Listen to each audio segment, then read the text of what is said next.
Welcome everyone to this session, Zoom session for the Light Life community, LLC community. My name is Byron Belitzos, and I'm really pleased to be with you again.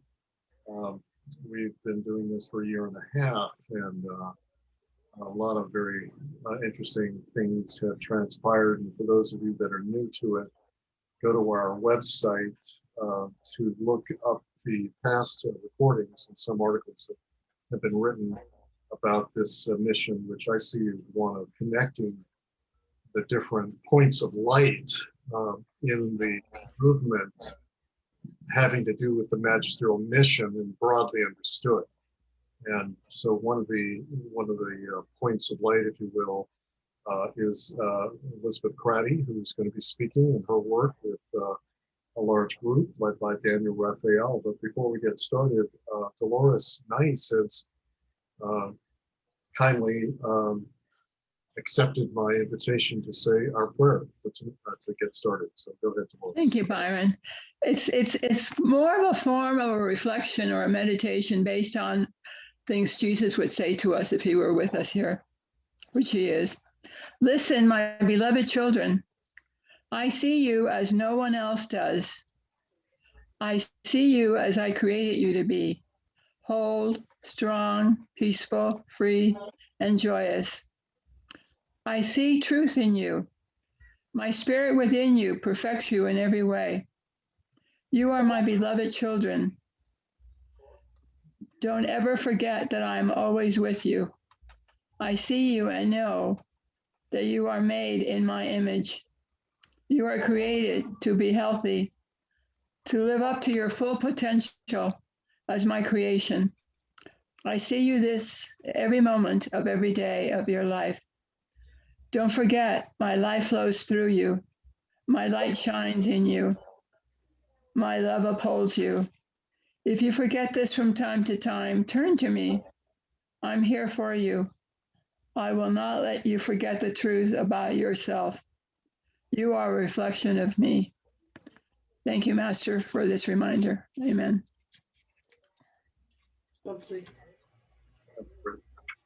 Thank you, Dolores. You're welcome. Hey, David.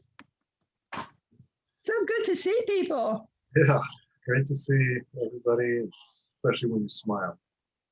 Mm-hmm. Well, again, welcome everyone.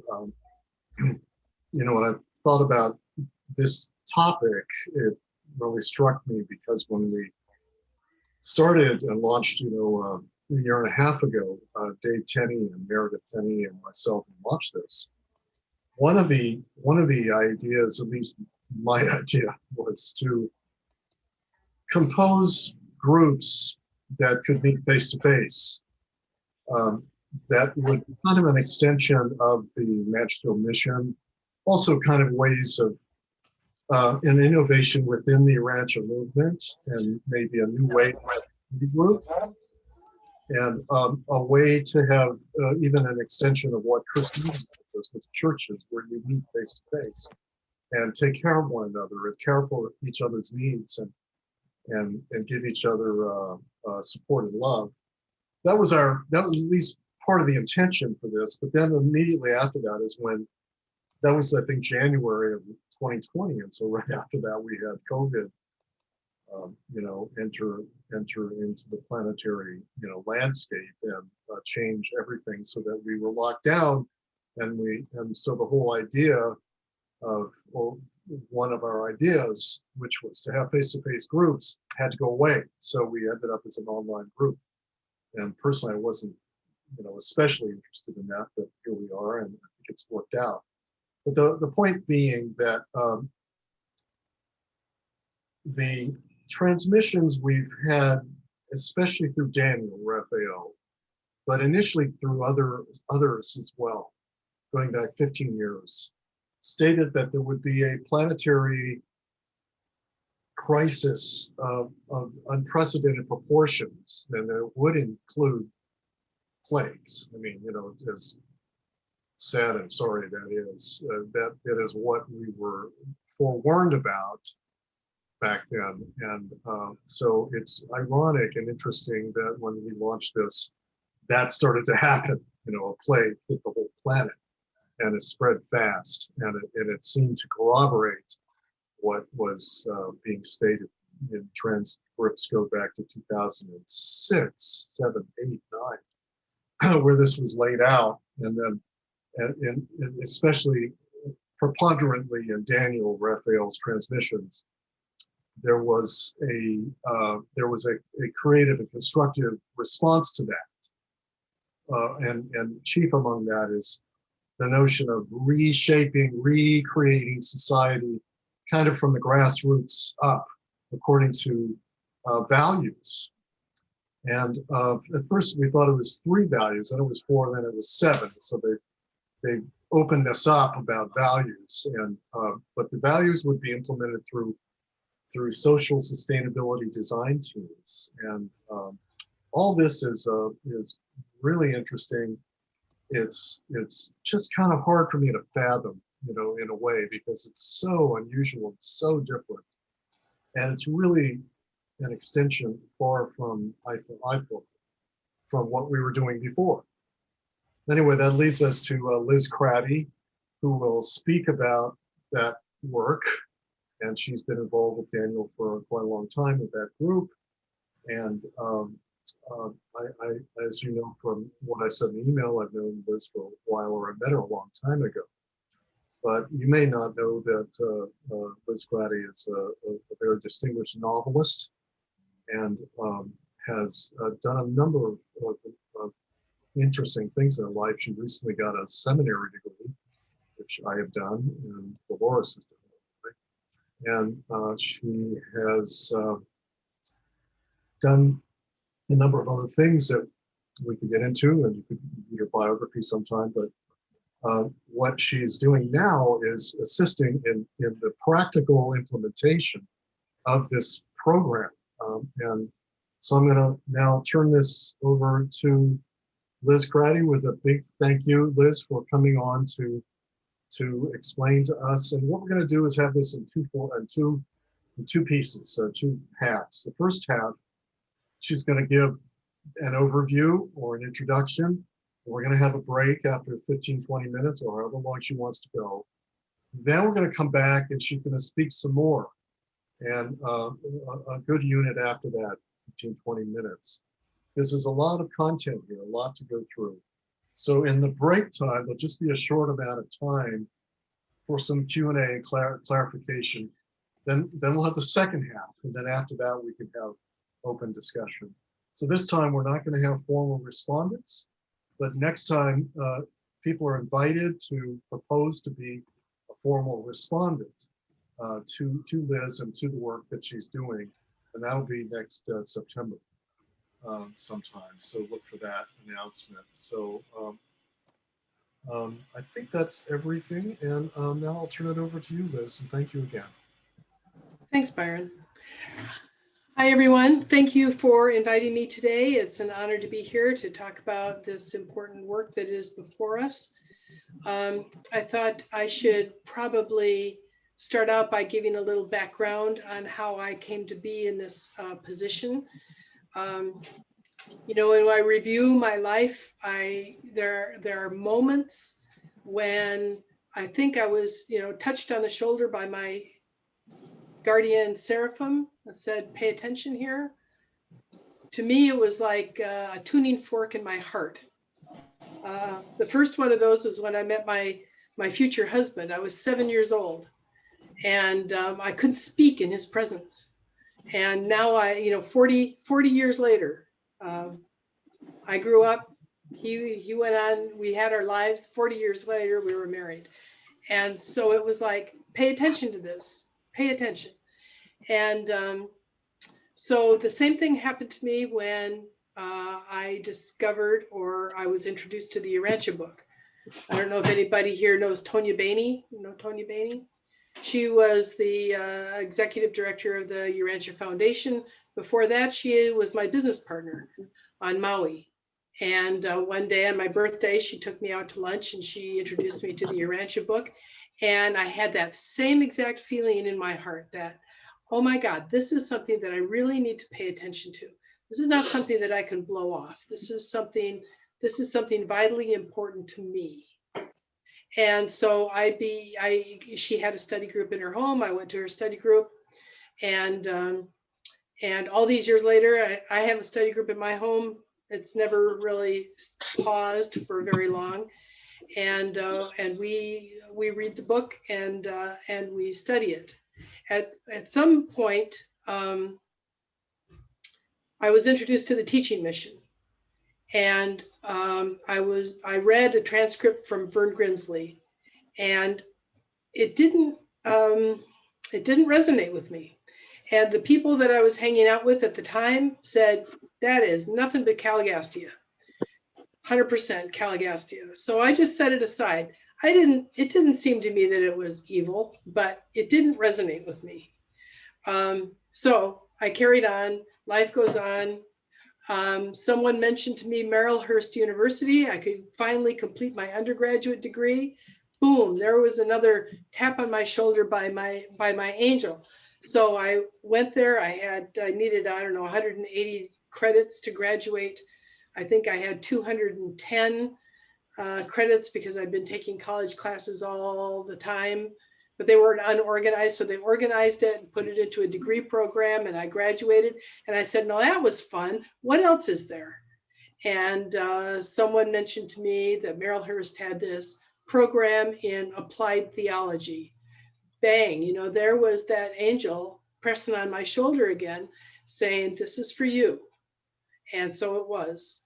It was a Catholic university, Marylhurst, but the program was interfaith.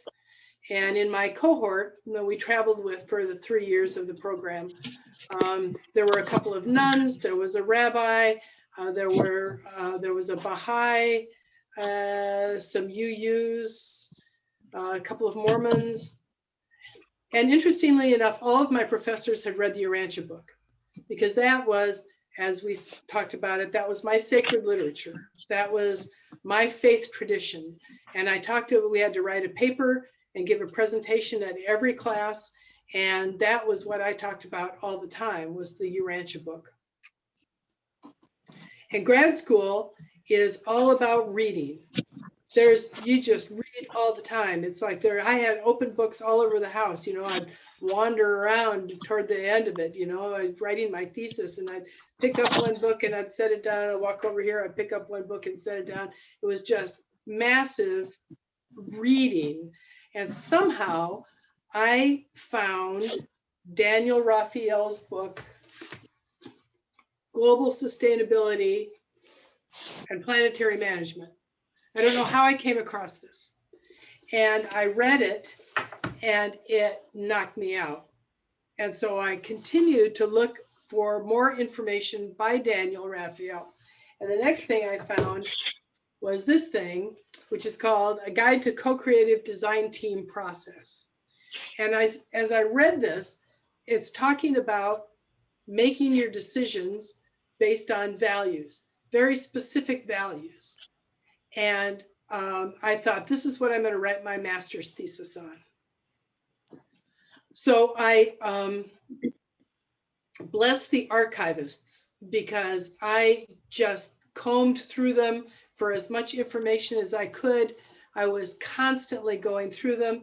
Are you all familiar with Welmeck? I fell in love with Welmeck. I found everything that he had. He was a teacher for one of the teaching mission groups. I downloaded everything that he had to say and printed it up and had it bound and read it over and over, 3 volumes.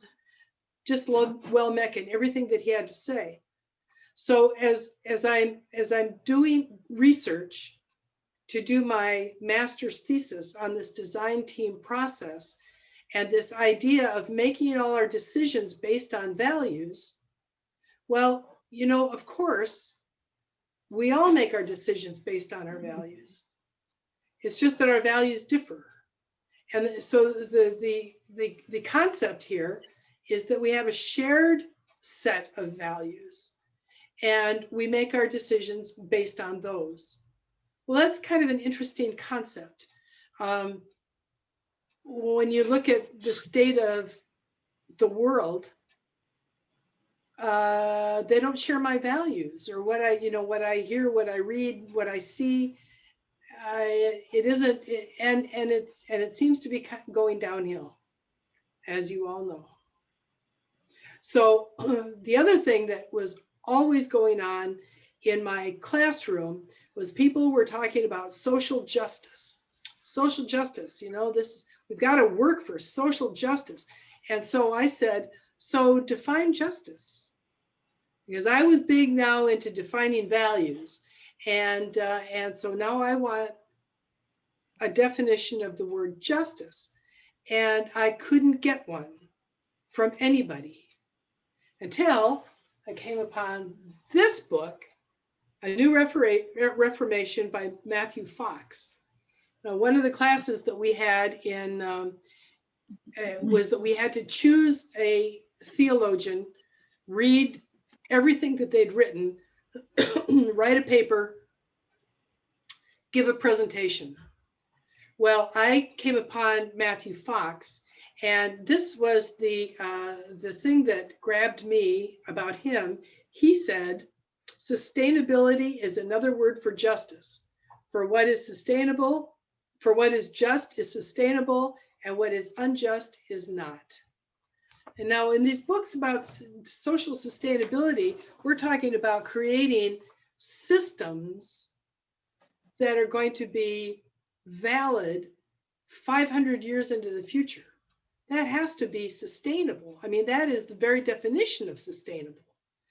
And so when I start equating sustainability with justice, now we've got some more puzzle pieces that are going together that are starting to make more sense to me. And so now my research for my master's thesis is getting a little bit richer.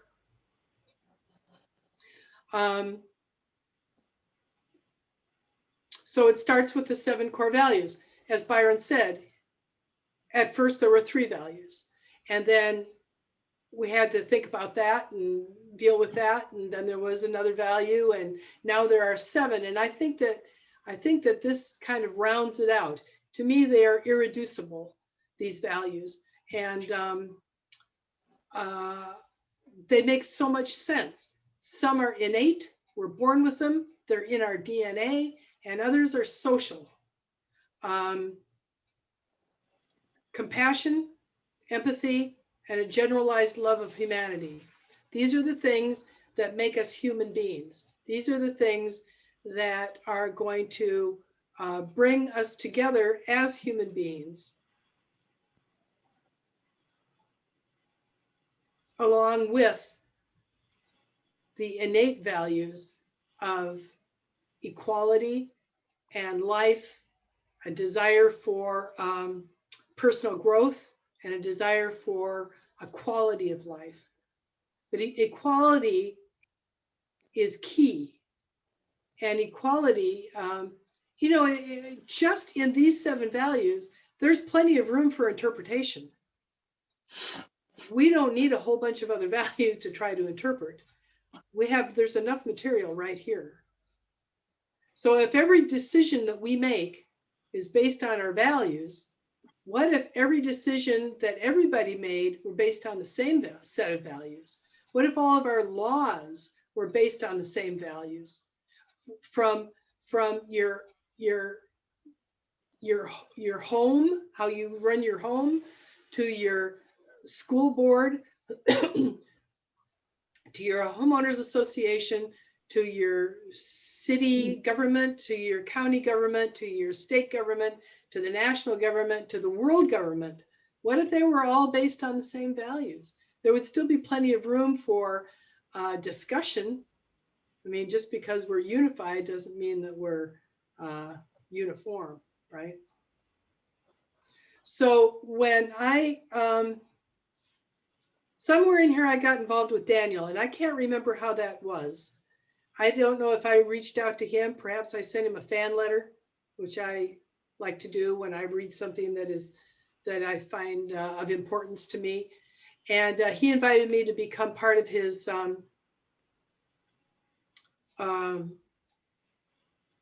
every 2 weeks group talking to Monjoronson and Machiventa. And again, you know, there was the tap on my shoulder saying, yes, say yes, because my first idea was to say no to that. I'm busy. But that didn't sit right with me. So I said yes. And I started interacting on the call with Machiventa, which has been quite an amazing thing. And, you know, we can talk about that a little bit later after, you know, after we take a break or whatever. But when I was going to write my master's thesis about this design team process of values-based decision-making, I decided that I better be part of a design team process so that I could really understand it. Well, I didn't know anybody else that I could do this with besides my husband. So we had a design team of 2. That's not recommended. 5 people minimum, 5 to 7 people is best. Anyway, there were 2 of us. And I had recently given up meat and dairy, gone vegan, because, well, for a lot of reasons. And that's a different discussion for a different day. But he and I sat down and we discussed how this was going to change our lives. And so we went through with the intention and the beliefs and the whole program of the design team process. And what it ended up with was he was going to support me in this venture of having a vegan household. And because, you know, for health reasons and for planetary health reasons and for animal compassion reasons. And so we went through the whole process. And what came out of it was unexpected to me. First of all, we discussed grocery shopping. Now I'm talking, you know, this is granular stuff. This is little itty bitty.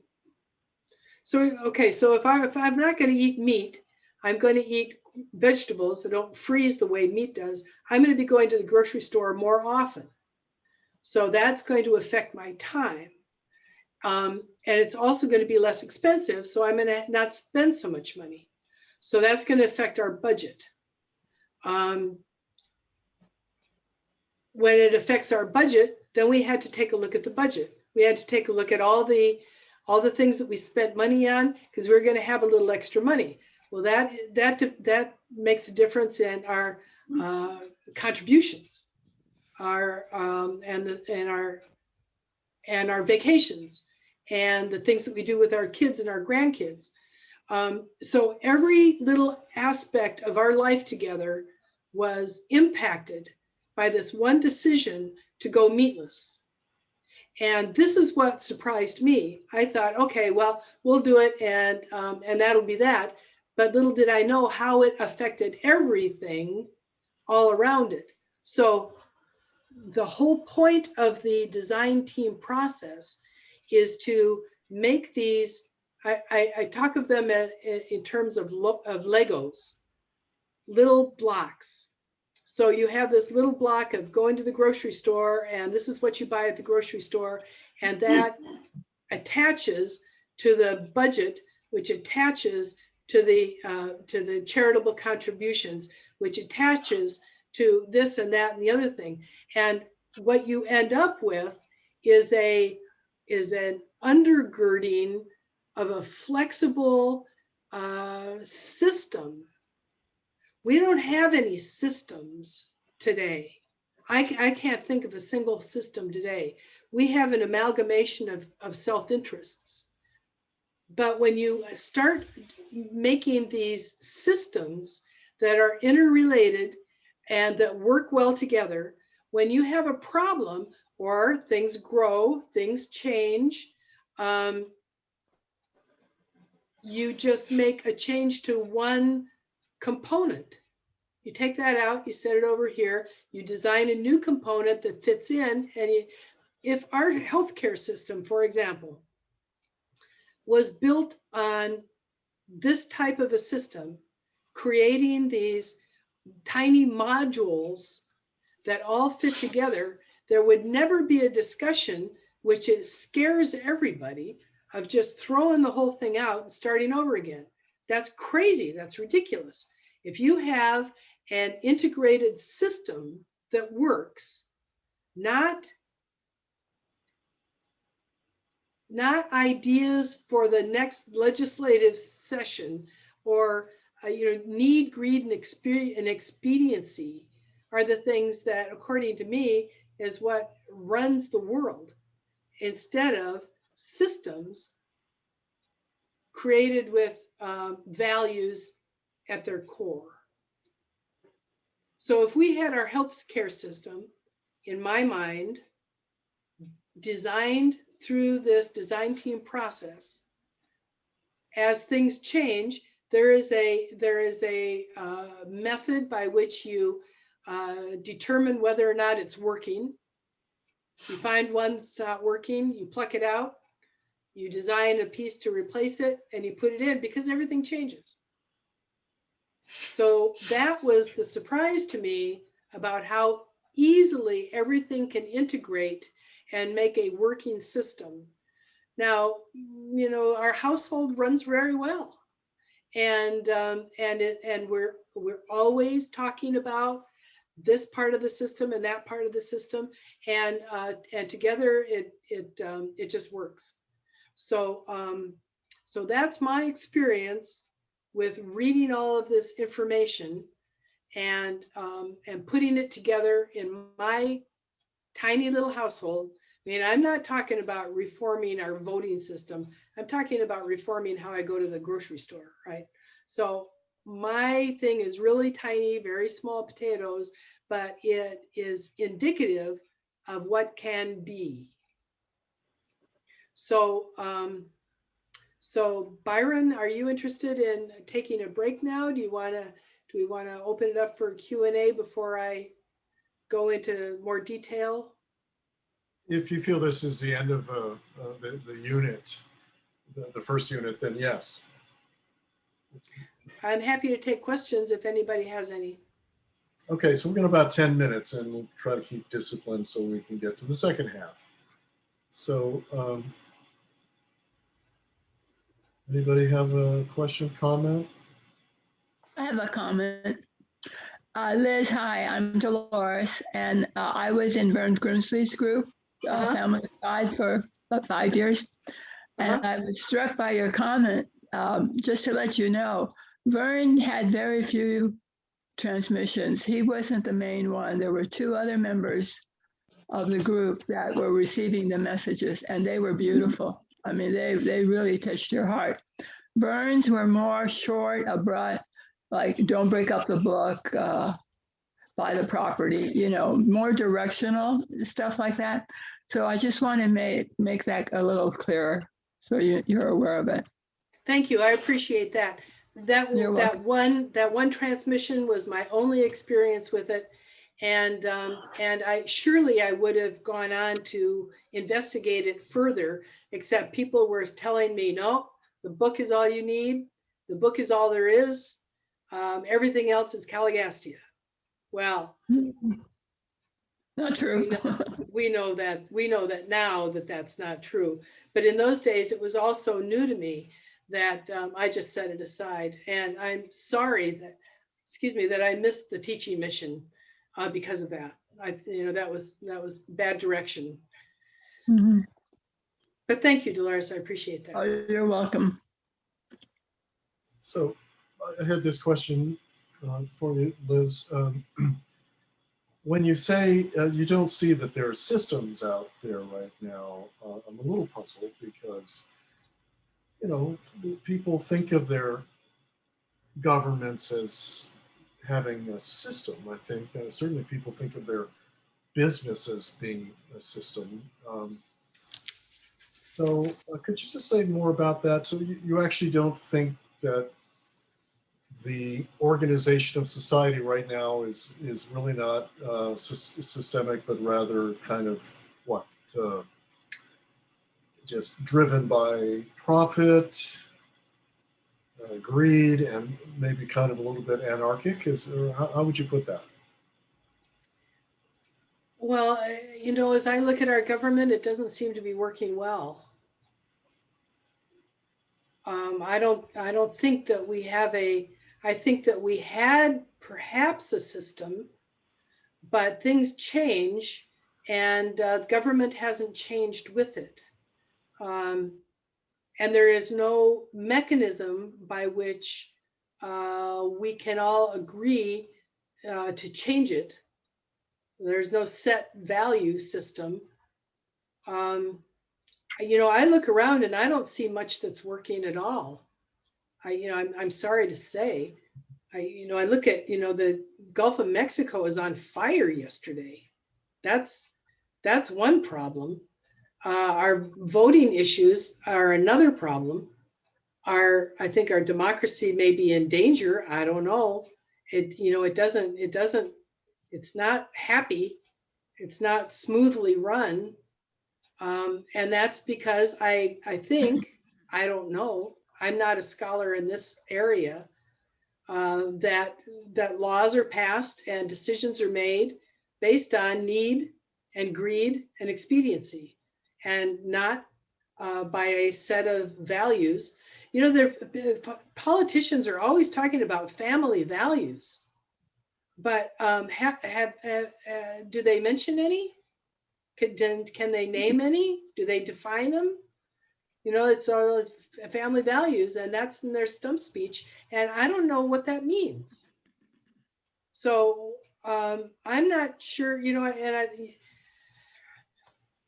we got billionaires going into space, and we got people who can't feed their kids. So, you know, what name a system that works? The Constitution sets up a system of government. So, and the Constitution has values in it. It doesn't have the 7 values, but it's got the value of equality. It's got the values of justice and equity. So, I mean, there's some values in our constitutional system.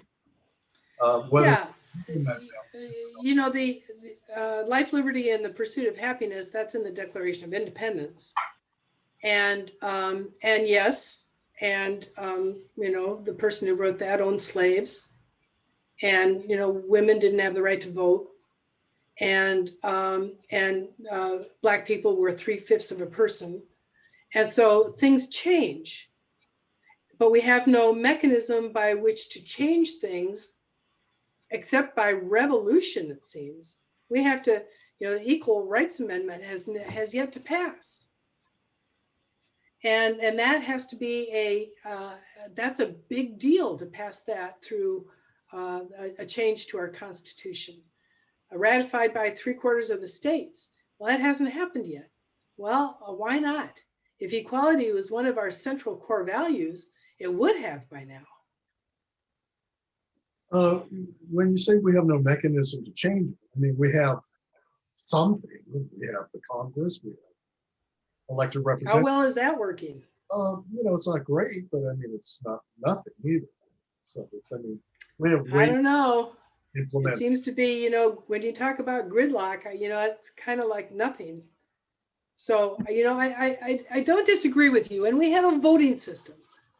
And as long and when it works well. And when it doesn't work, and when there's suspicion in there, and when there's when there is fraud there, or suspicion of fraud there, it's not going to work well. Right. You know, I mean, I'm with you too. Because I was in Washington D.C. on January 6th. I happened to be a witness to that. You know, so I mean, you know, it isn't going that well. And but I think the part of the debate that I have with you, with Daniel, is we're going to recreate everything from scratch. Almost, it sounds like the SSDTs, the Social Sustainability Design Teams, are going to recreate all the systems. So it's a big thing to claim to be doing. And it's like, but it begs the question: what about the existing systems? What happens to them? Well,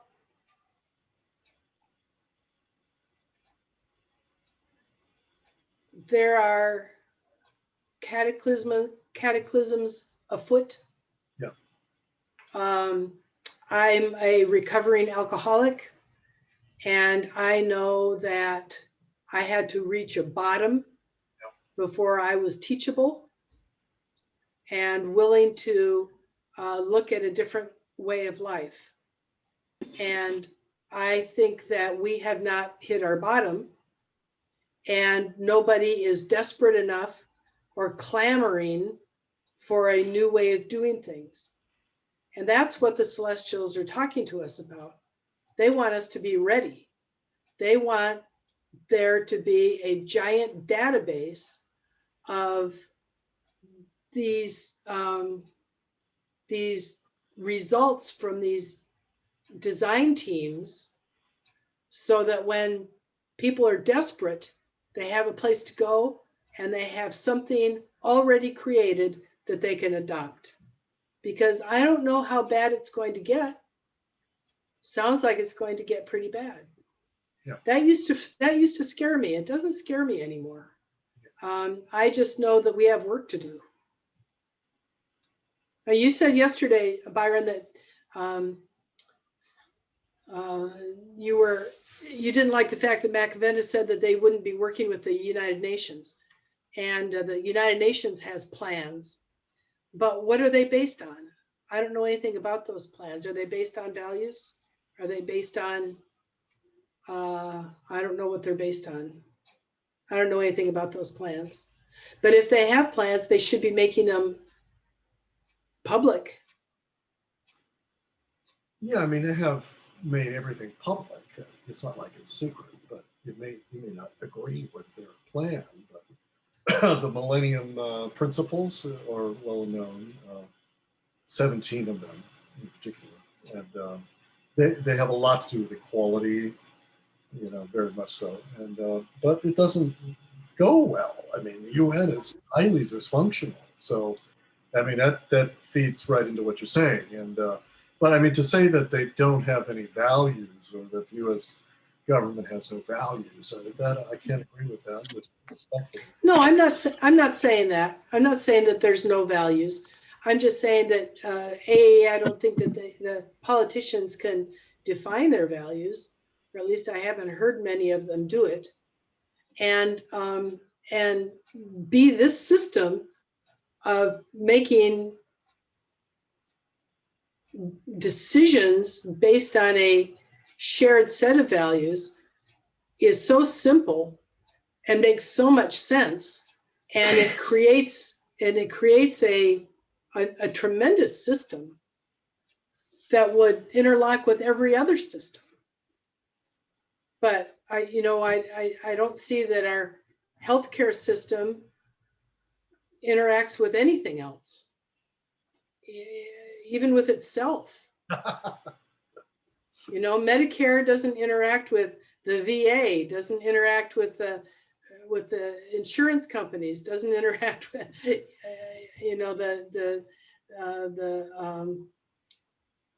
the program for the WITS program, or it's just all a jumble. Yeah. When it could be a coordinated, well-designed system. Yeah. That's all I'm saying. Yeah, sure. And again, it's not like you're going to sit down and say, okay, 7 people at my table, let's redesign the healthcare system. Right. That's not going to happen. It starts with, what time do you go to the grocery store, right? and you build from there. Do we need a new hospital here? How many people does this hospital serve? And what are we going to do about these people who can't pay their, it's the tiny stuff, it's the granular stuff, and out of that comes the rest of it, as Legos build upon Legos, until you have a system that's flexible and works. At least that's how I see it. Now, I don't speak for Sonjah Melchizedek, and I certainly don't speak for Daniel Raphael. He knows this information at a level that I will probably never understand.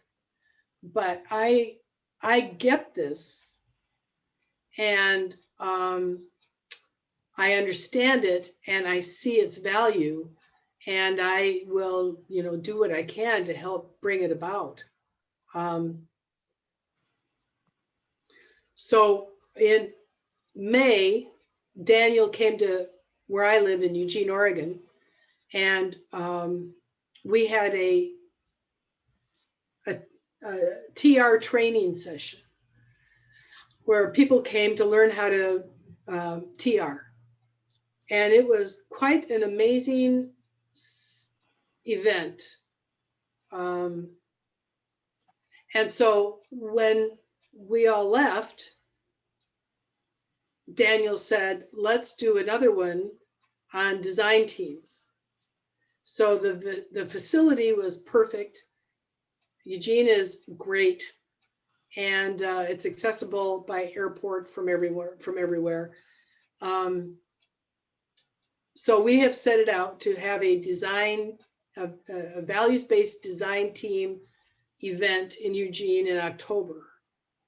And we're going to address, with the help of Sonjah Melchizedek, I mean, he was a major part of the event in September, or I mean in May. And this is the first time that I'd ever met Daniel face to face. We've been, working together for 12 years, I think, but the first time I've ever met him. And the first time I'd ever seen anyone channel. So Daniel had been lecturing on this and that and the other thing. And then Sonjah would want to speak. And Daniel has certain speech mannerisms, and Sonjah has a completely different vocabulary. And I was quite amazed. I mean, even though I know that it's not Daniel speaking, it's the first time I'd ever seen it in person. I was quite astonished at the difference, and it was, it was quite a wonderful experience. So at the design team thing we're going to have in October, we're going to discuss family, public education, healthcare, finance and the economy, the democratic process, and media. So those will be, if enough people sign up, those will be the tables. And with the help of Sonjah, we're going to begin the design team process. And more than working out all these situations, we're going to be training people how to do the design team process.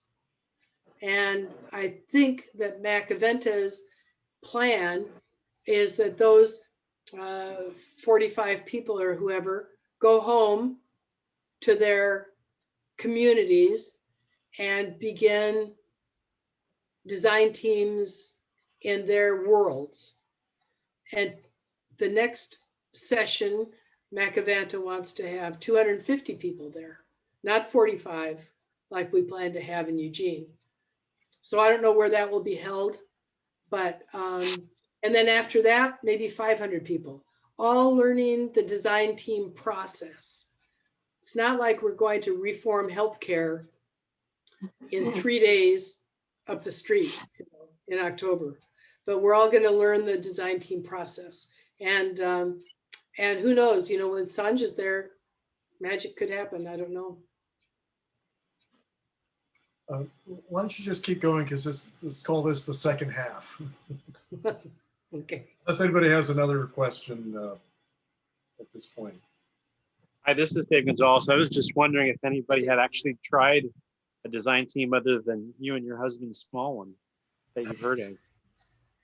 Well, Machiventa has been asked this question before, and he said that there was a series of groups in Sweden that were being very successful doing something similar. Now, I don't know what that means. When we pressed him to have a proof of concept, show us a successful design team anywhere, he couldn't. So that is part of his urgency Yeah. to begin training people on how to do this.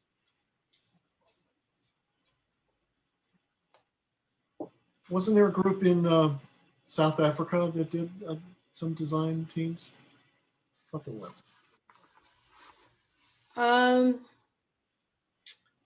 You know, the South African people, I'm not exactly sure.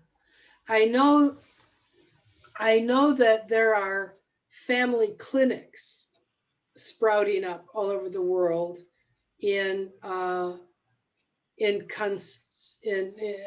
way that Machiventa wants to see them run, teaching parents how to be better parents. And there is one in South Africa. I think that there is one in Wales, if I'm not mistaken. And I think there are several in Colombia. But again, I'm not that clear on it because that's not been my area of interest or expertise. So.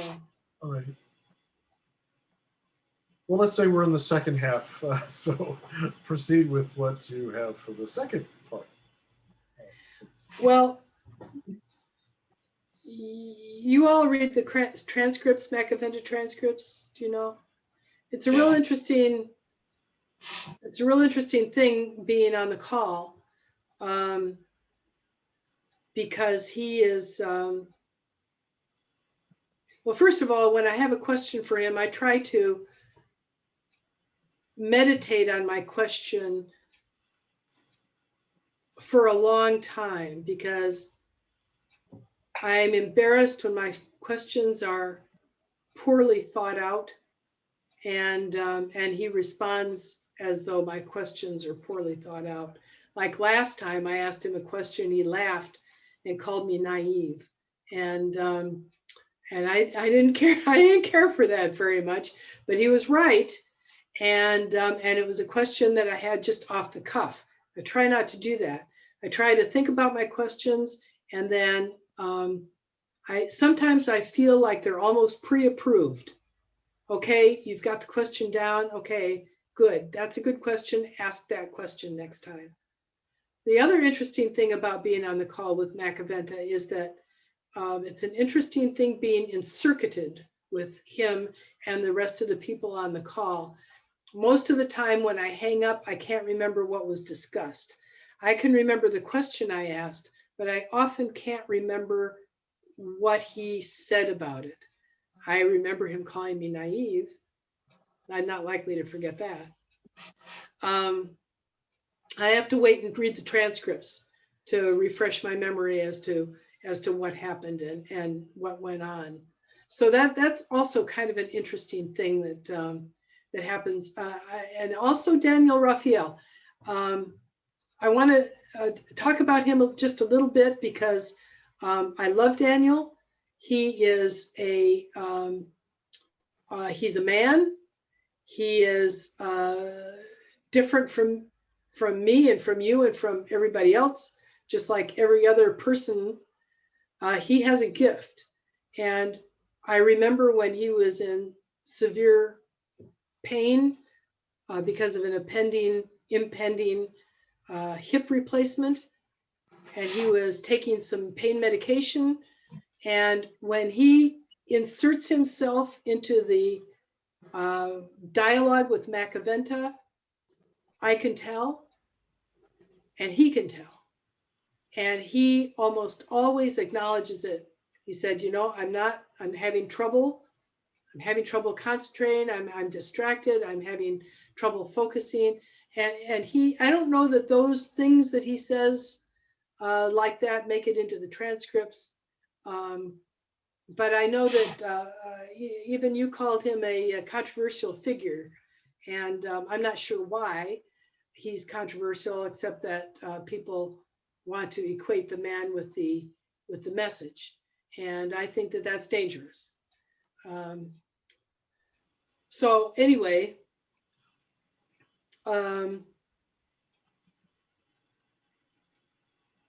lost my train of thought. I kind of went off my script there for a minute talking about Daniel.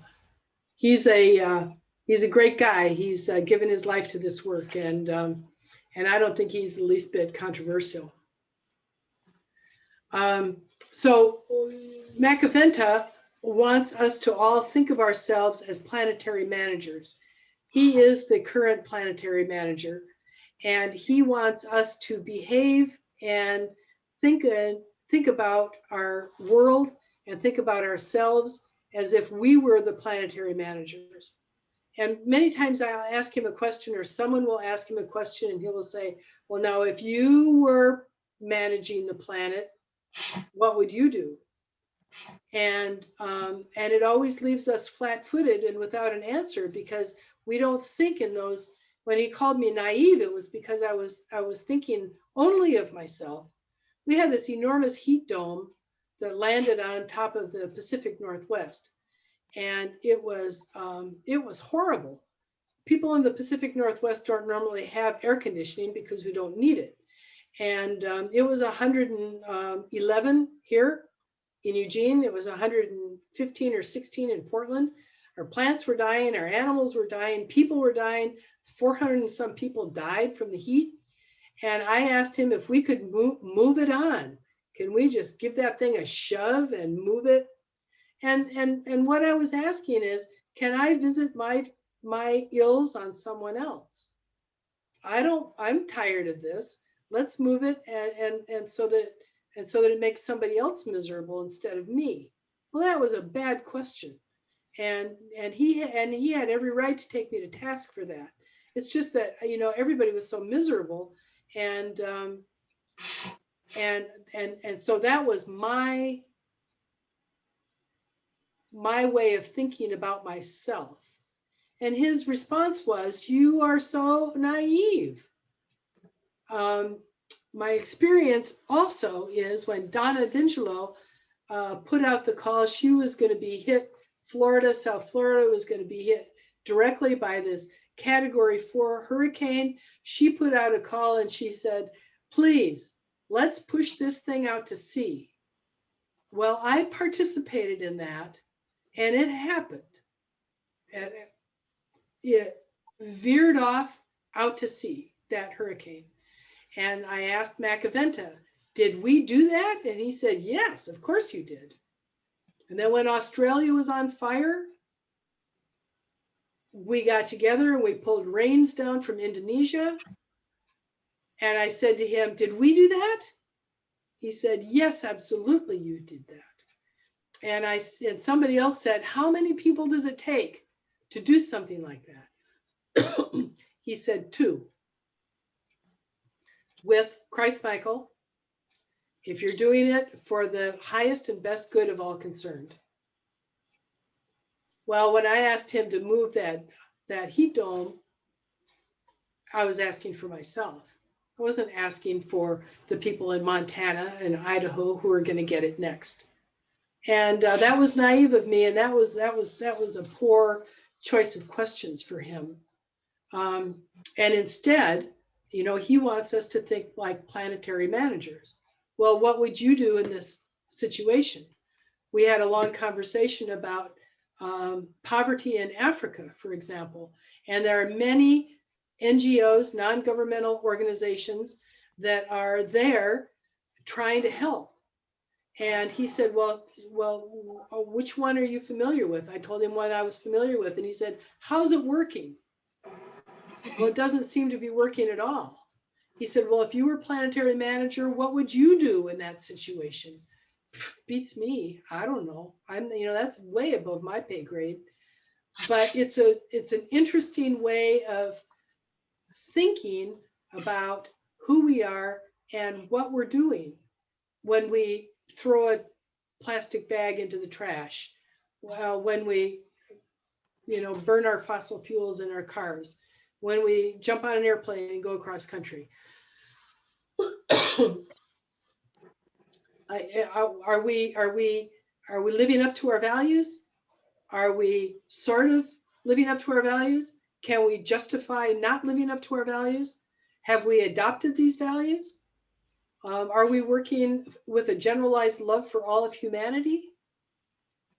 Sometimes yes, sometimes no. I mean, I'm not perfect. None of us are perfect, but I think that we can make a concerted effort and put our feet going in the right direction so that we have so that we make a difference. He continuously says to us, you are more powerful than you will ever know. You can make the seraphim will do your bidding. You can give them commands and they will obey if it is for the highest and best good of all concerned. You can move hurricanes. You can move rainstorms. We can individually do enormous things. What do you think we could do if we banded together with a solid set of shared values?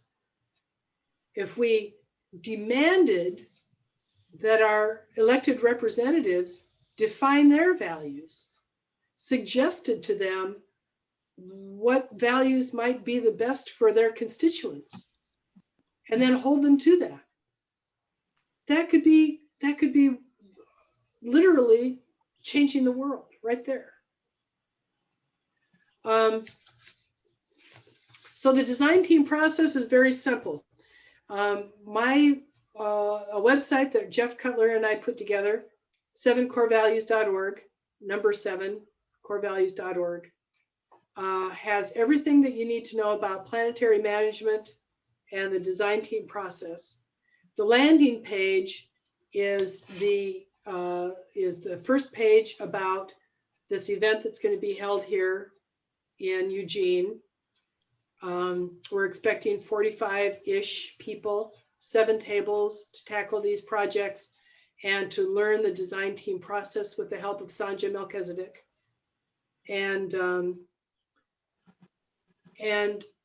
I think that this is something that is, well, I know it's something that is a priority by Machiventa and Monjoronson.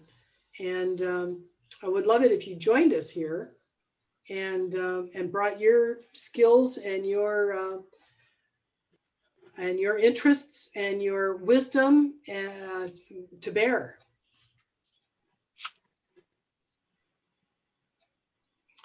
Are there any, and does anybody have any just questions or want to talk about anything I've said?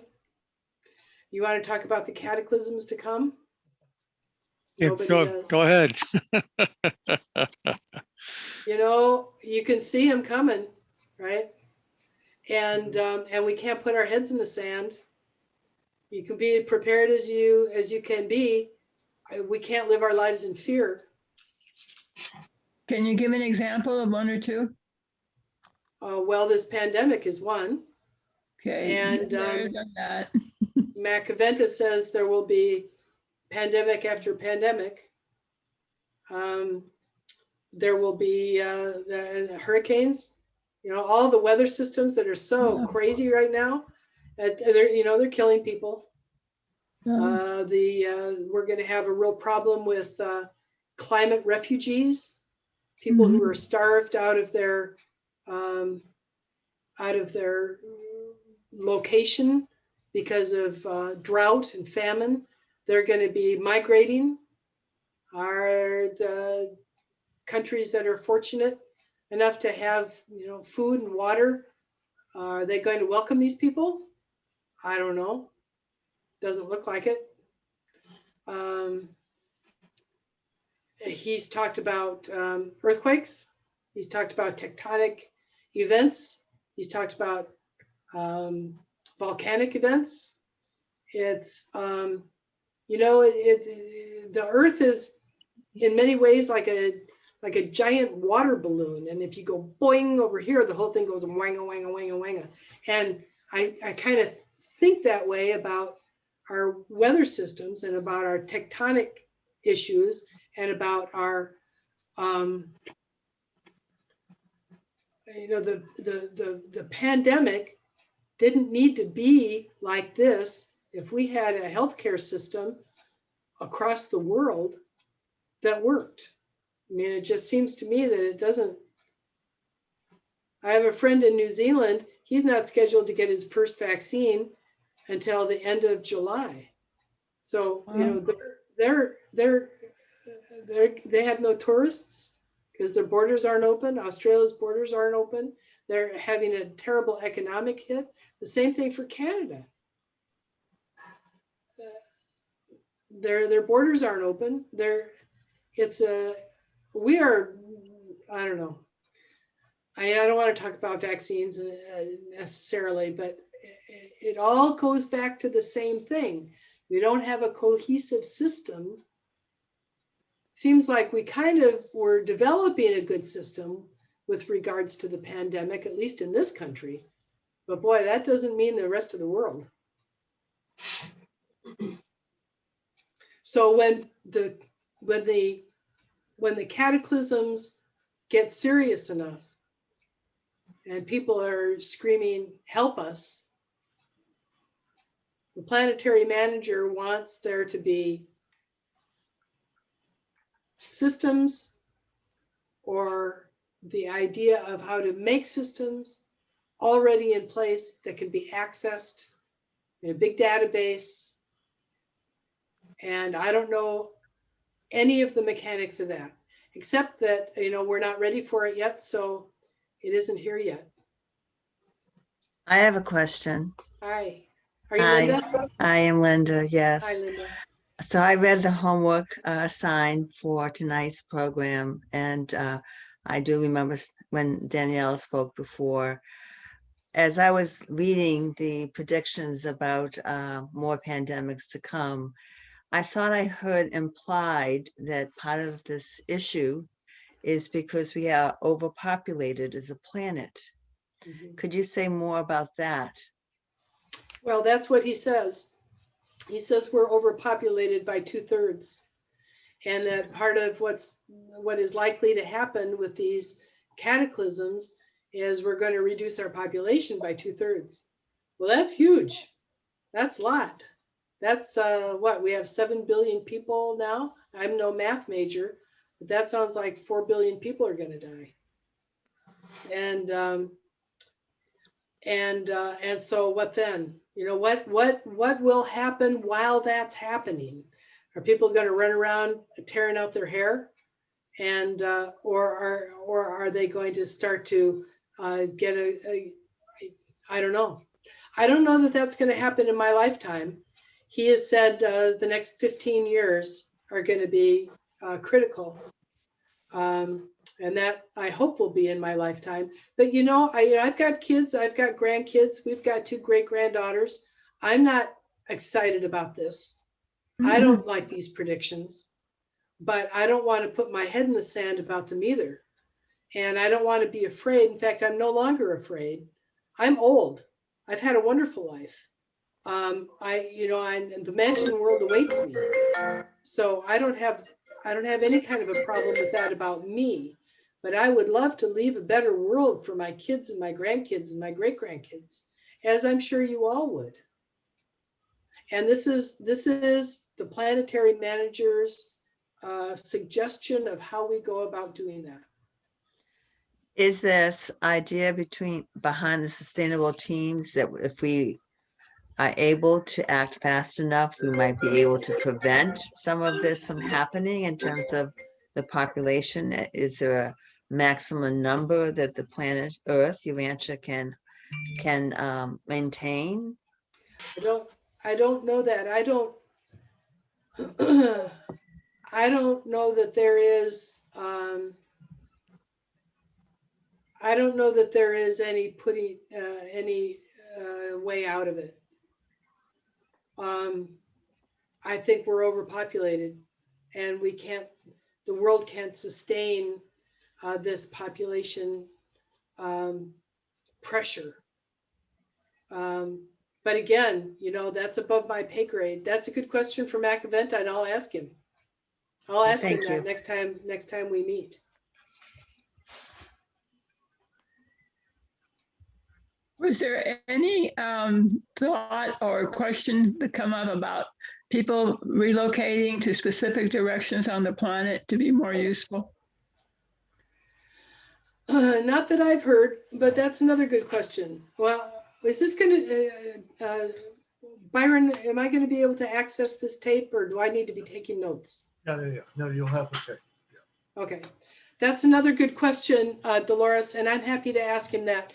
If you have questions for Machiventa, you can send them to me, and I will see that they're asked.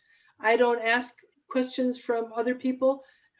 James Travis does, but I will send them on to him, and absolutely, we will make sure that your questions are asked. Thank you. That's a good question, and I will see that question, both of those are good questions. I'll see that we ask them, because Okay. people read those transcripts and they freak out and don't want to read anymore, and that's the wrong approach. Mhm.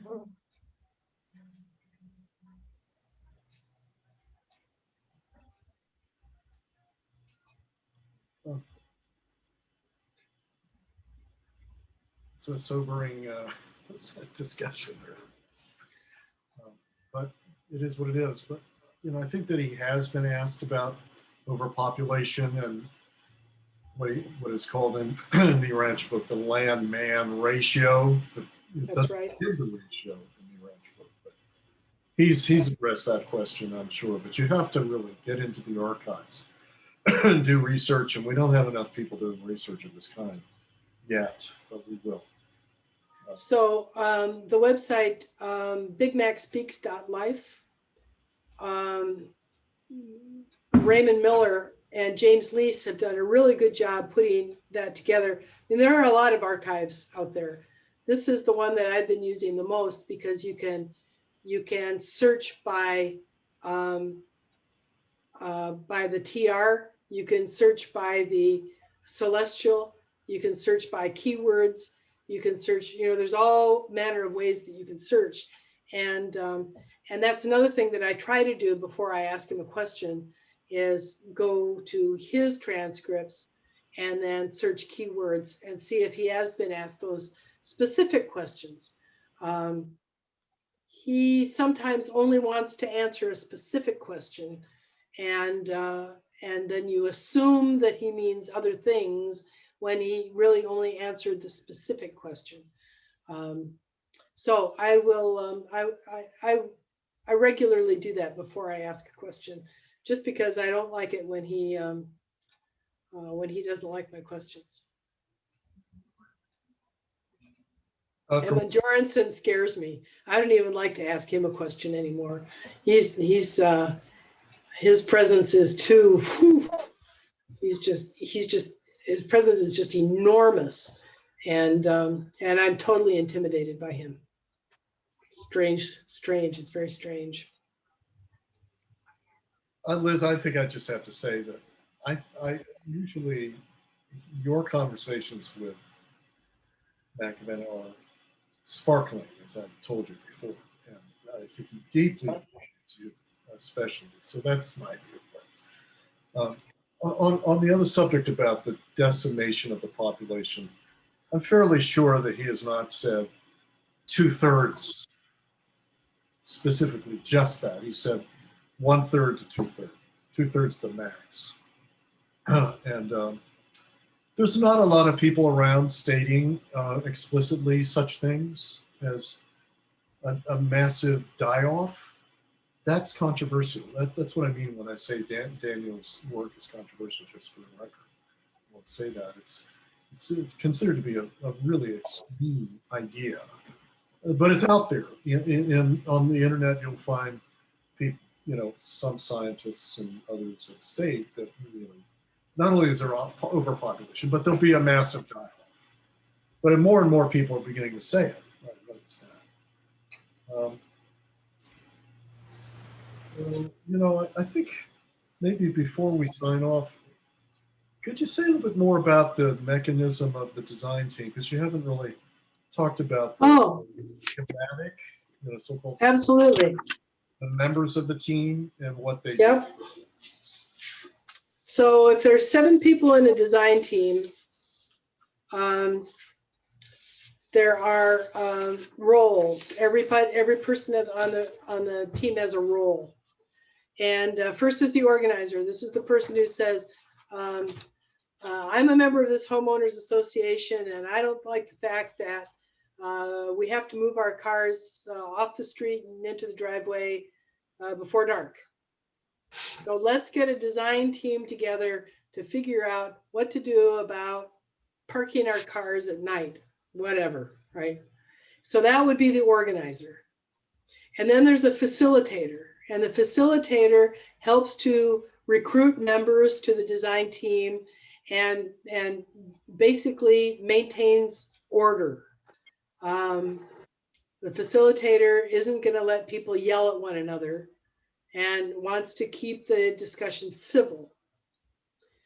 There's a consultant, and this is kind of like the facilitator's assistant, and they help bring the group back to the topic, always bringing the group back to the topic.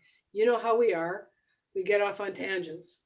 And then there's a recorder, and the recorder keeps notes, and there is a schematic. It's actually a form that can be filled out during the course of this design team meeting or session or series of meetings or sessions. And then everybody else is an inquiring mind. And those people are tasked with just asking the right questions or asking any questions at all to figure out. I knew a guy once who was a lawyer, and he was getting ready to go on a trip to Denver. And I said, what are you going to do in Denver? And he said, I am going to work on a think tank problem on finance. And this guy was a surgeon. And I said, what do you know about finance? He said, I don't know anything about finance. I know how to ask questions. And so they've hired him. And now I believe, or last I knew, he was like the question maker at all these think tanks. They hired him to come. So the inquiring minds is a really valuable. It's not that they don't contribute to the discussion, but the inquiring minds keep asking the right questions as you go along. So you always start a design team with an intention. What's the intention for this meeting? Machiventa is always talking about your intentions. What's the intention for the meeting? What's the intention for this? And it needs to be defined very narrowly. And then you go around the table and everybody discusses their beliefs and assumptions, because you can have a lot of opinions based on erroneous information. And that, so you air it out. Or you say, well, you know, I have a conflict of interest. And so you need to know that my brother is the president of blah, blah, blah. Okay, good. Thank you for that information. That helps us know about your contribution to this group. And then there are assumptions. Well, I have a feeling that if we did that, then this is going to happen. Okay, well, thank you for your assumption. It's not necessarily an accurate assumption, not necessarily inaccurate, but now we know where you stand on this issue and we can proceed. So you have to air out all this stuff that everybody has about the topic at hand, and then you start going through your values. If we did this, how does that promote life?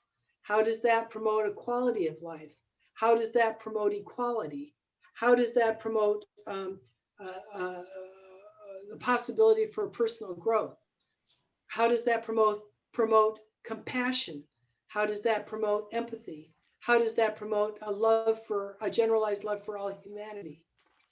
And so and so with each of those values that you discuss, how does that promote someone's quality of life? There are measurable criteria that you can define. And then when you implement your new plan, these are the criteria that you look at. Now this sounds, when I say this, I hear myself saying this, it sounds really complicated and complex, but it's not. It just sounds like that. It isn't, it's really very simple. Key though is getting out your beliefs and assumptions so that everybody knows where everybody stands and having a solid intention.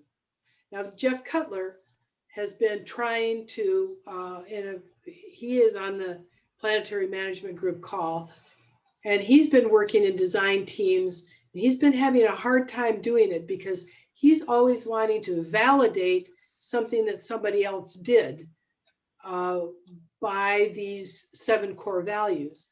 And instead of moving forward and designing something using the 7 core values, he's always wanting to go backward and validating them.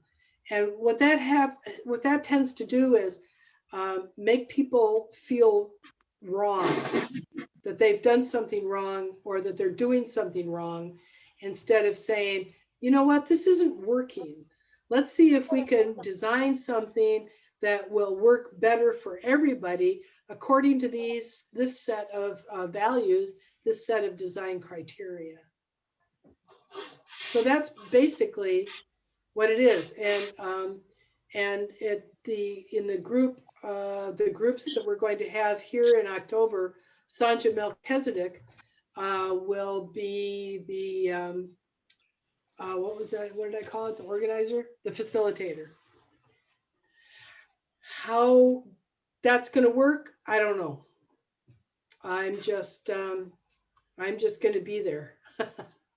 Is this going to be a weekend thing or just a one day or? It's 3 days. It's Is it a Thursday, hotel? Friday, and Saturday. At a hotel? No, it's at the Center for Spiritual Living. Oh, We have 2 rooms, the sanctuary and the social room. We're going to bring in big tables, and hopefully we'll have enough people to staff or to man all 7 tables. If not, we'll see. When people sign up, I'm asking them their first and second choice of tables, things that they're interested in. Are you interested in families? Are you interested in the media? Are you interested in healthcare? And there are 7 topics. So each topic will have a table.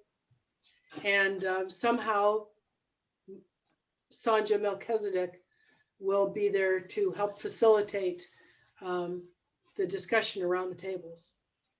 and where will we be staying? Well, there are a variety of hotels in the area. The event costs $200 per person, and that is to rent the space and rent the tables and fly Daniel out here, and there's some printing to be done and so forth. So that just covers our expenses. Lodging and meals are not included.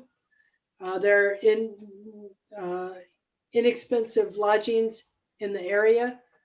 And there's when we got together in May for the same timeline, there are a lot of restaurants for lunch in the area.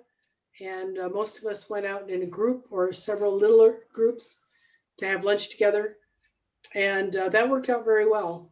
This will be in October. It'll be a little cooler, but I think it'll be fine. So people make their own way here and find lodging. Airbnb, hotels. Yeah, Linda. As I listened to you describe the process and you mentioned how important the assumptions and opinions are, I'm wondering about the diversity of the people who will be on the teams. I don't know if you're just looking at North America or this is global. The rancher community does not have as much racial diversity in it as I think it would be desired. Has that been addressed in this process? Not exactly. Again, that's above my pay grade. I'm not the one bringing people to this group. That's the Celestials' job. I know Are that there they, were 3 people from Canada who wanted to participate last May and couldn't. So border closures are a thing.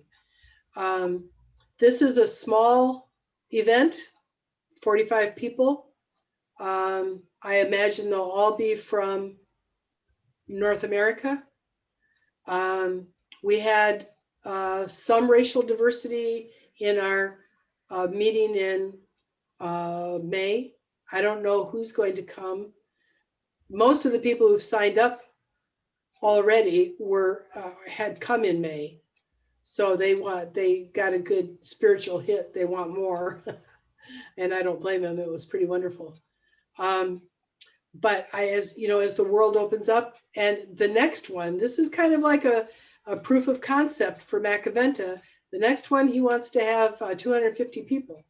So I assume there will be much greater diversity in that group. And then the one after that, he wants 500 people. So that is a lot of design teams. That is a lot of people learning how to run design teams and interact with the Celestials on a very personal basis. So, so I don't know how they're going to attract people to this. That is Spirit's job, not my job. Right now, it's all in English. Right now, it's all in English in Oregon. It's a shame. There's so many readers in Latin America. Well, yes, and I wouldn't be surprised if the next one is held in Latin America with the 250 people attending. Daniel has been there and has held TR workshops a few times, I think, in Colombia. And there are family clinics now established in Colombia, I think, pretty sure, not entirely certain. And he's also expecting a lot of people, well, I don't know about a lot of people, I think he's expecting people to come to these workshops that are not Urantia book readers. So that in itself will be interesting. Yeah. We're very, very clear in all the things that we've put out that talks about our celestial management team. So that is going to intrigue people, I hope. And then it's up to Daniel and Sonjah. They're the ones who are running it. I'll tell Daniel when it's time to take a break. Daniel, it's time for lunch. Mhm. And I'll participate, of course, in one of the design teams. So Just one question, I think, and backtracking on the schematic, just wanted to make sure this got in there, or maybe I missed it, that there's another step in the schematic, is there not, which is the measuring of the outcome. right, the measurable criteria, yes. So I don't like the form. Daniel has struggled with designing this form, and I don't particularly like it the way it is. I understand it. I think it can be improved upon. Maybe we should have a design team improve upon it. That would be a good idea. But yes, so you come to your decisions, and then you figure out how you're going to measure its effectiveness, not only in tune with the values, but whether or not it's working the way it's supposed to work, the measurable criteria. And if it's not, that's where you pluck it out and put in a different piece. So again, it's, you know, it comes in very small pieces, that all interlock together. Yeah, I just wanted to say that to me, that I got involved with this years ago when I saw that it had a measurability aspect of it, whereas most systems really don't. Right. They have something called, you know, sort of, you could recall the governor of California, right? That you have to do these grand things, or you have to have a revolution, you have to redesign the whole constitution of the country. But in these design teams, what I really liked was that if you were working with teen pregnancy, the measurability would be, have we reduced teen pregnancies? What are the teen pregnancies in our community before and after the implementation of the new design? Or you could apply it, you know, I was just reading. Well, that's a great example. And there are a lot of parts to that. You know, there's an educational part to that. And there's an educational part in the home. And there's an educational part in grade school. And there's an educational part in middle school. And there's an educational part in high school. And then there's the contraceptive part. And there's the contraceptive part with parental consent. And there's the contraceptive part without parental consent. And there's the and there's the involvement with the school nurses. So all of these are little Legos that need to be designed, that can be designed separately, that all work together to reduce teen pregnancy. And then you discover, oh, you know what? Education in grade school is not working. Okay, then let's take that one and redesign it. And then plug it back in and see if that works better, or without parental consent, or with parental, you know, that's a perfect example, Byron, of and then you see, then you can measure the outcomes by how many teens are pregnant in high school, how many kids go to Planned Parenthood for contraception, how many kids talk to their parents about it, how many kids talk to their teachers about it and get help, and then the overall, did we reduce pregnancy, teen pregnancy? That's exactly a great example of what we're talking about. All of these steps, as far as I'm concerned, Liz, are in legislative processes, but they're not, as you were saying in the beginning, they're not systematically run that way because they don't have a design system that's integrative like the one that we see here. They don't have that, but they deal with their values. They have debates. They really have debates. They talk about their assumptions. They talk about all these things are in there, but they're fragmentary. So that's what I see as different. I don't think it's that revolutionary. It's just that what I think is revolutionary is that it's all together in one process, and there's a set of values that we got from higher beings that are their criteria. But there are values in all systems. Every organization has a statement of their beliefs, their mission, their values. It's not like, but this does something that I find, you know, even the first three values. You can't get all three together at the same time in any system, hardly that's ever been thought of, because a communist system has equality as its main value, but it doesn't create quality of life. It's value number three. Not sufficient. It's not sufficiently enough people to have a quality of life, but you'll have equality of distribution of goods and services, maybe, but not. So I think, and then in capitalism, we have a lot of quality living, but only for a certain class of people, but we don't have equality. So to put these things together in one system is basically impossible and it's utopian in my view. Okay, so my own personal view now that we're late in the game here, is this is a post-collapse plan of the Celestials to redesign society from the ground up. They're not going to impose it from the top. They're going to do it from the bottom. They're going to have That's right. to design It's up to us. a scheme to do it with. They're going to put all this stuff in these databases, and somehow the world is going to access these databases because they don't have, because the Celestials are going to point them to the databases. Right. I would think, but they're going to say, but you created it. These are your designs that we inspired you to do. So now you've got this reference database. And all of this is very bold and far out, way to do things. It's really, compelling in that way because it's so bold.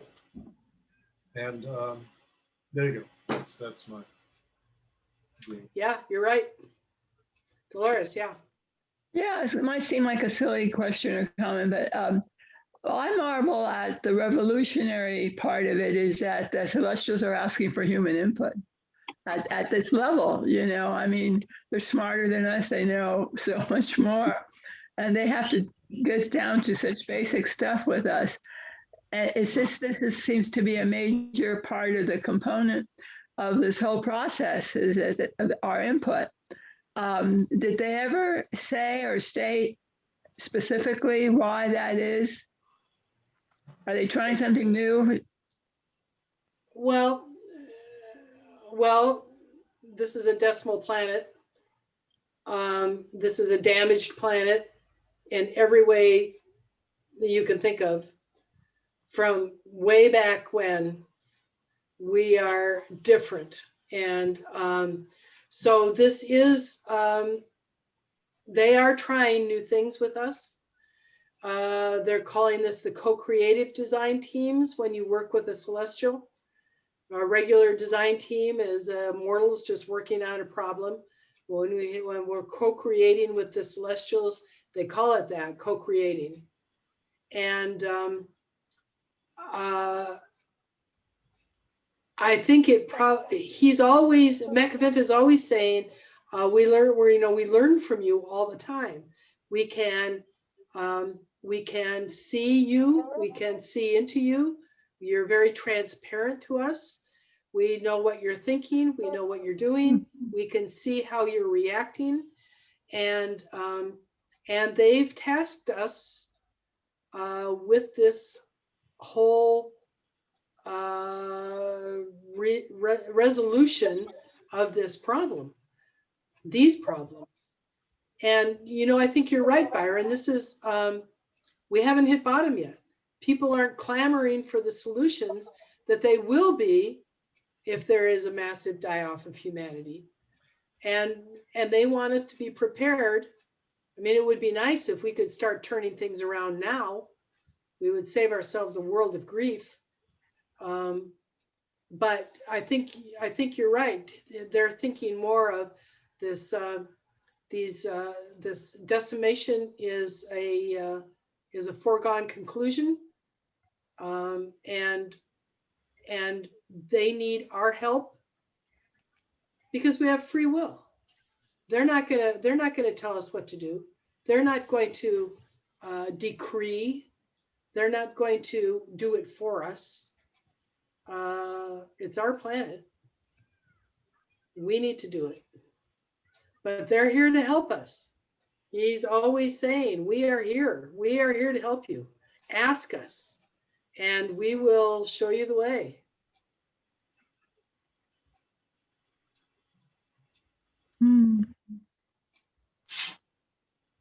So to clarify what's being asked in Eugene, Oregon, 45 people will gather with the Celestials, and we'll work out a plan on how to proceed, that the Celestials will have available our input on a plan to proceed to put the world back together in a functional way in the future. Is that a correct summary? Yeah. Yeah. Okay. We're all going to be trained by the Celestials in this design team process. And the hope is that everybody goes home and implement and teaches other people the design team process and the value of a standardized system of values. And then there will be the next design team process training for 250 people. And those people will all go home and take this new knowledge to their communities. And the next training will have 500 people. And they will all go home and take that knowledge to their communities. And pretty soon, we'll start gathering wisdom from these design teams. At least that is the plan. And have them gathered in a central location. That's the plan as I understand it.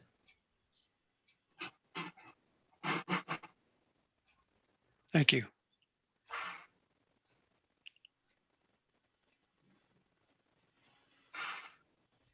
By the way, as far as our being overpopulated as apparently as we are, we don't need half the population to die off if the birth rate were to come down dramatically, simply not over reproducing unlimited. 50 years from now, if people quit reproducing at will at record speed, children would be highly valued and cherished. As it is, in too many parts of the world, they appear to be disposable. And so it doesn't need to be a great die-off, but rather a great slowing of reproduction. And then everybody could have a higher quality of life. Yeah. So reproductive rights. Yeah. Yeah. So you know, who's going to tell that couple that, you know, that they can't have kids? Or, you know, that's a spiritual decision not to have children, or not to have 10 children. If we give them a better option, say, hey, okay, look, you can make a baby, love that baby. If you make one baby or less, you'll get XYZ benefit. If you can live tax free, let's just make something up. If you have a second baby, you're paying taxes, you're going to struggle. If you make a third baby, it's on you. You know, we're no longer, society's not providing all the resources that you would want for baby one, baby two. You're gonna struggle. You're gonna have a harder road. But then all of society. Didn't the Chinese have that already? Yes. Yeah. Yeah. China had a one child rule. And so they aborted all the girl babies and had all the sons. And so they've got a generation of young males with no partners. And so what, rage, I guess, I don't know. And if you had a second child, they couldn't go to college. They couldn't. The educational prospects were limited. And you know, and now they're saying 3. Now you can have 3 babies in China because their policy was so disastrous. So.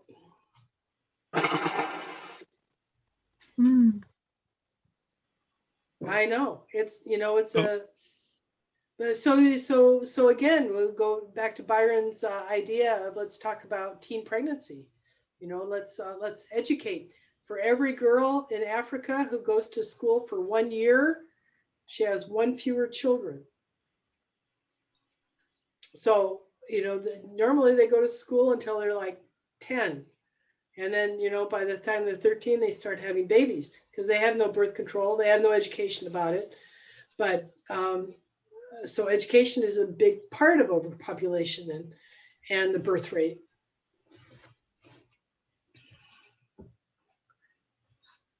My God, there are fireworks going off. Everybody seems to like your ideas.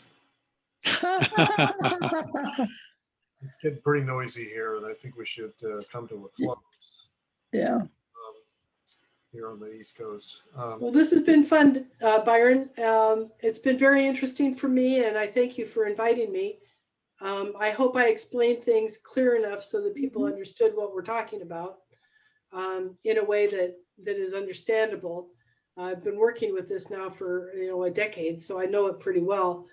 But Daniel knows it on such a granular level that sometimes he's right over my head with it. But so I know it from a different point of view than he does. But I hope this was of interest and of value to you all.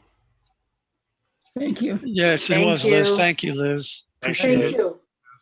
Thank And you. more Thank you. information so we know the dates and the location so we can plan ahead. Or Byron. Yes, I can tell you the date. The date is October 14, 15, and 16. I won't remember it.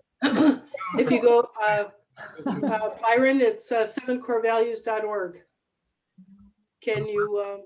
Sent out has go to the home page and click on the little logo at the top, and then this comes up. But I'll send it out. 7corevalues.org. The landing page is all about this event in October. Okay, thank you. Yeah. Okay. All right. Thanks, everybody. Thanks for coming. Thank you all. Thank you. Thanks. Thanks, everyone. Good night. Thank you. Good night. Okay. Good night. Bye-bye. Thank you.